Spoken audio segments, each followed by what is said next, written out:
peziarahan menuju pada gereja abadi. Maka dalam iman Katolik ada 3 gereja yang sedang berziarah. Kita yang masih di dunia ini, saudari-saudara kita yang masih dalam masa penantian di api penyucian, dan gereja abadi di surga yang juga tiap-tiap kali memuji, memuliakan Allah. Maka doa-doa kita tentu akan berguna bagi sanak saudara kita yang masih dalam perjalanan kembali kepada keabadian. Lalu bagaimana kalau mereka, saudari-saudara kita, sudah bersatu dalam keabadian dengan Bapa di surga? Seperti yang saya sampaikan, di sana pun juga ada pujian, syukur. Maka mereka bisa menjadi pendoa bagi kita juga yang masih berziarah di dunia ini. Maka mari kita bawa seluruh harapan, doa-doa kita dalam perayaan Ekaristi ini bersama seluruh intensi yang sudah dikumpulkan dari minggu lalu. Kita akan mendoakan tiap-tiap kali perayaan Ekaristi. Kita berdoa untuk jawablah ku demi keadilan-Mu. Janganlah berperkara dengan hamba-Mu ini, sebab di antara yang hidup tidak seorang pun benar di hadapan-Mu.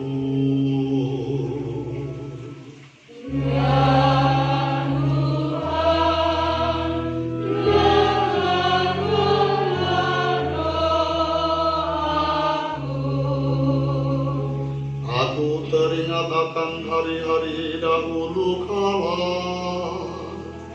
aku merenungkan segala pekerjaan-Mu, aku memikirkan perbuatan tangan-Mu, aku menadahkan tanganku kepadamu, jiwaku haus kepadamu seperti tanah yang tandus.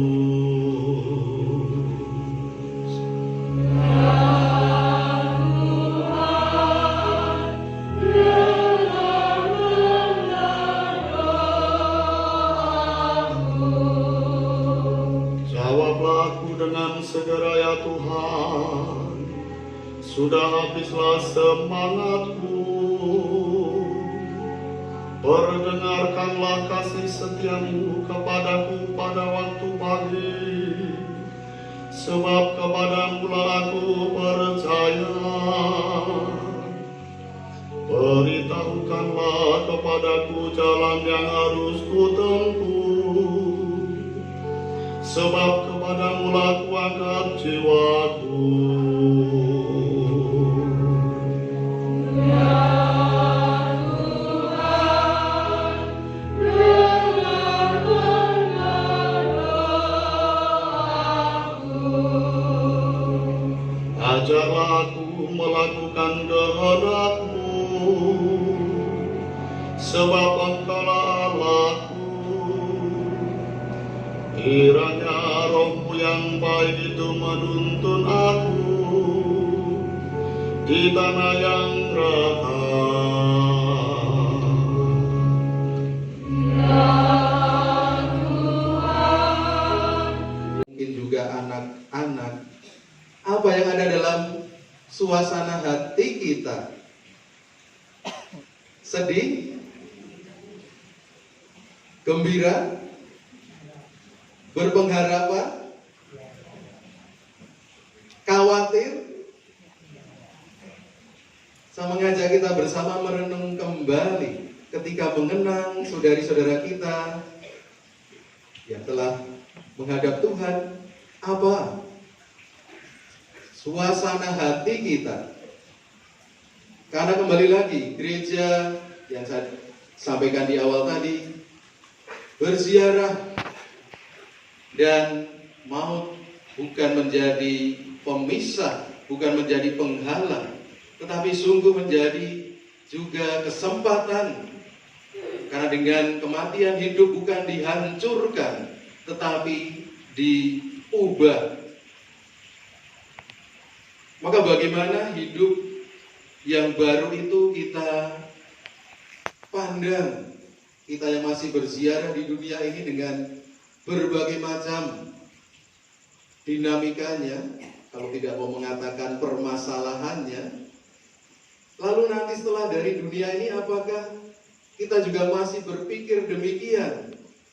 Ataukah kita sudah sungguh menghayati iman itu, bahwa di kehidupan ini pun aku bisa merasakan damai, tentram, sukacita, seperti halnya nanti bersama dengan Allah Bapa di kehidupan yang kekal. Maka kalau hidup kita memisah-misahkan antara yang masih di dunia ini dengan yang nanti, repot nantinya. Dalam doa kita bagi saudara-saudari kita, tentu karena foto-fotonya ada, berarti ini kan masih diperhatikan oleh keluarga. Tetapi juga sejauh saya 3 kali perayaan Ekaristi seperti ini di sini, biasanya nanti diumumkan silahkan dibawa ulang kembali foto-foto yang ada ini.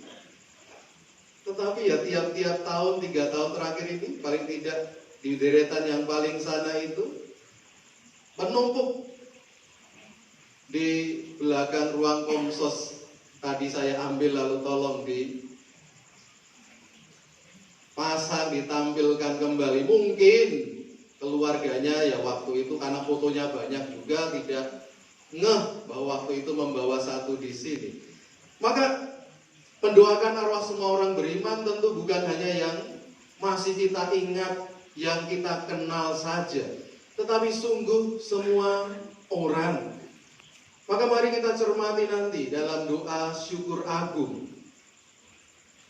Setelah kata-kata institusi, ingatlah juga akan saudari-saudara kami yang telah meninggal dengan harapan akan bangkit. Rumusan yang pertama, ingatlah akan saudari-saudara kami. Ya artinya kita mendoakan yang seiman, yang menerima rahmat rahmat baptisan. Tetapi kalimat berikutnya, dan akan semua orang yang telah berulang dalam kerahimanmu. Memahami nuansanya bahwa doanya ya untuk semua orang. Maka pribadi-pribadi yang menghadap Tuhan dengan apapun peristiwanya, kita doakan dalam tiap-tiap kali perayaan Ekaristi.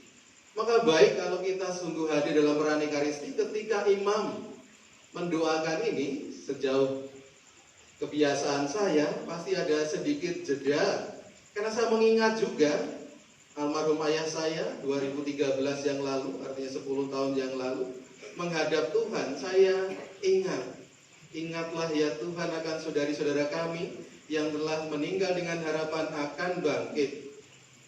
Yohanes Sukardi, ayah saya. Silahkan dalam perayaan Ekaristi kita bawa juga saudari-saudara kita yang telah mendahului kita. Maka pengalaman iman seperti ini hendaknya semakin meneguhkan pengharapan kita akan kehidupan kekal. Maka bacaan-bacaan yang kita dengarkan dari kitab Makabe tadi, Yudas, panglima Israel, menyuruh mengumpulkan uang untuk mempersembahkan kurban penghapus dosa. Jadi sudah ada di kitab Perjanjian Lama pun pemahaman bahwa setelah dari dunia ini ada loh kehidupan berikutnya. Maka kalimat kurban penghapus dosa berarti juga ya selama hidup ini ada berbagai macam situasi yang kemudian ya menghambat. Artinya keselamatan ditawarkan, tetapi dari pribadi yang mau diselamatkan itu sudah siap belum untuk menerima rahmat keselamatan? Maka dalam iman kita ada namanya api penyucian, purgatorium. Pribadinya sudah pasti akan diselamatkan, tapi perlu dimurnikan.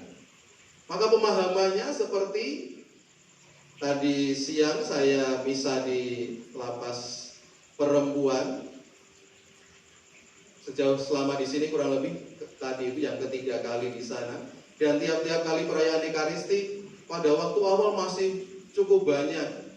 Tahun lalu berkurang, tahun ini juga semakin berkurang. Suasananya sedih atau senang kalau begitu? Yang misa sedikit. Sedih atau senang? Senang atau sedih? Ya, di lapas itu artinya ya banyak yang sudah keluar, bebas. Maka saya mengatakan kepada saudari-saudari kita, karena lapas perempuan, saudari-saudari, kalau hukuman di tempat ini hanya dipandang sebagai hukuman, ya sudah, terimalah, berhenti di situ. Tapi kalau di tempat ini menjadi kesempatan untuk semakin bertumbuh mengenal Tuhan, itulah rahmatnya. Peristiwanya penderitaan, tidak bisa kemana-mana, tetapi pelayanan gereja sungguh terus berlangsung. Ada perayaan Ekaristi, ada ibadat bersama, ada kunjungan-kunjungan yang lain. Maka kita pun dalam iman, kalau kita berbuat dosa, ya dosanya itu ada hukumannya. Maka selama tanggal 1 sampai 8 kita berdoa mohon indulgensi, penghapusan siksa dosa. Bukan penghapusan dosanya, tapi siksa dosanya.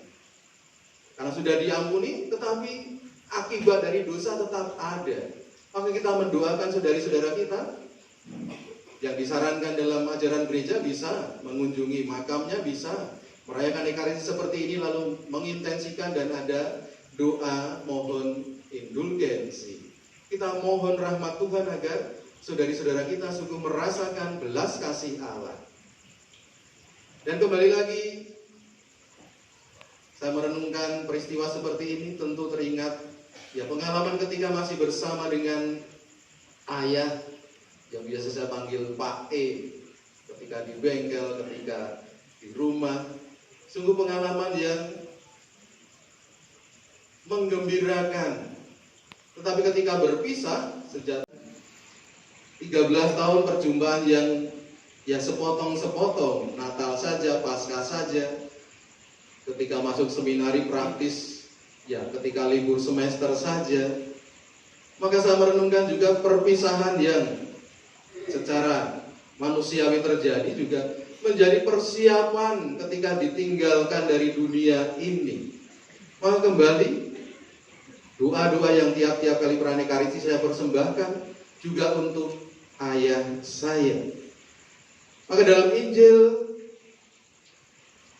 kita percaya setiap orang yang percaya kepada Allah beroleh hidup kekal dan Tuhan akan membangkitkannya pada akhir zaman. Maka mari kembali mengenangkan juga iman kita ketika kita dibaptis.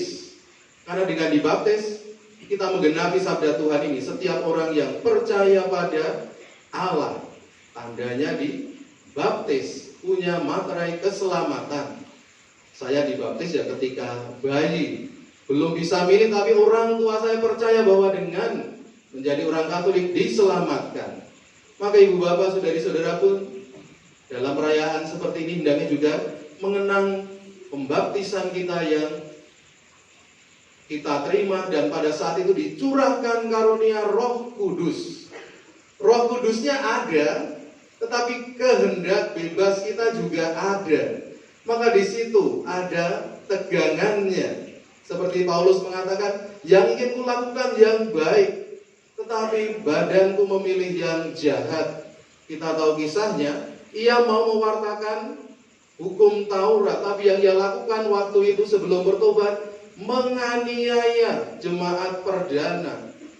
Yang ia lakukan maunya yang baik, tapi tubuhnya melakukan yang sebaliknya. Maka setelah bertobat dia men-sharingkan pengalaman itu. Maka saya bersyukur pula ayah saya mendapatkan pembaptisannya justru juga dalam situasi yang tidak baik-baik saja. Tahun 65 Bapak bekerja di Jakarta, lalu ada peristiwa itu dan diasingkan, ditahan di Nusa Kambangan dari 65 sampai 80. Dan di tempat itulah ayah saya bergulat menemukan imannya dan mengatakan dia kepada Allah Bapa Tuhan kita Yesus Kristus untuk menerima sakramen baptis, berjumpa dengan ibu dan saya ada di antara ibu bapak saudari-saudara sekalian. Maka mari kembali lagi mengenang peristiwa-peristiwa dengan saudari-saudara kita yang kita kenangkan. Kita berdoa mohon rahmat Tuhan agar dipersatukan dalam kehidupan kekal. Dan kalau sudah bersatu dalam kehidupan kekal, mari kita melihat kembali tadi doa yang setiap perayaan Ekaristi kita doakan. Ketika kita mohon rahmat pengampunan tadi, oleh sebab itu saya mohon kepada Santa Perawan Maria, juga orang kudus yang telah menghadap Tuhan, para malaikat dan orang kudus yang kemarin kita rayakan, dan kepada saudara sekalian, artinya ibu bapak tetapi juga saudari-saudara kita yang telah menghadap Tuhan, supaya mendoakan saya pada Allah Tuhan kita. Maka doa kita selalu berkaitan. Kita mendoakan saudari-saudara kita agar bersatu dalam kehidupan pada permulaan, sekarang, selalu dan sepanjang segala abad. Amin.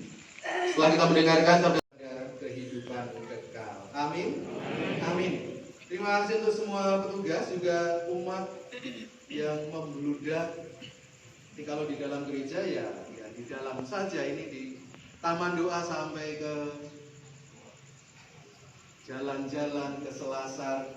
Terima kasih untuk kebersamaan kita. Semoga perayaan Ekaristi berikutnya juga menjadi kerinduan bagi kita. Kita mohon berkat Tuhan. Tuhan bersamamu dan bersama rohmu. Semoga saudari-saudara sekalian, orang-orang yang kita doakan, keluarga komunitas, dan saudari-saudara kita yang telah menghadap Tuhan, serta niat-niat baik kita, senantiasa dilindungi, dibimbing, dan diberkati oleh Allah yang Maha Kuasa, Bapa dan Putera dan Roh